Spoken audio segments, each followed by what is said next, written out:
লা ইলাহা ইল্লা আন্ত, হে আল্লাহ আপনি আমার রব, লা ইলাহা ইল্লা আন্ত, আপনি ছাড়া কোনো ইবাদতের উপযুক্ত সত্তা আর কেউ নাই।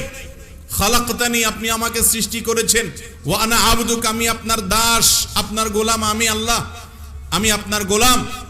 ওয়া আনা আলা আহদিকা ওয়া ওয়া'দিকা মাস্তাতা'ত, আপনি যে অঙ্গীকার নিয়েছেন আপনার আনুগত্য করার, আপনার রুবুবিয়্যতকে স্বীকার করার, এই অঙ্গীকারের উপর, আপনার সঙ্গে করা ওয়াদার উপরে আমি যতটুকু পেরেছি আমার সাধ্য অনুযায়ী চলার চেষ্টা করেছি।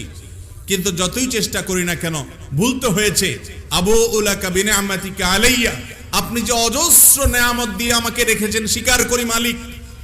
ওয়া আবুউ বিযামবি, আমার দ্বারা যে অনেক পাপ হয়েছে সেটাও আমি স্বীকার করি আল্লাহ। ফাগফিরলি ফাইন্নাহু লা ইয়াগফিরুয যুনুবা ইল্লা আন্ত, অতএব আপনি আমাকে মাফ করে দিন, কারণ আপনি ছাড়া আর কেউ ক্ষমা করতে পারে না। সাইয়্যিদুল ইস্তিগফার।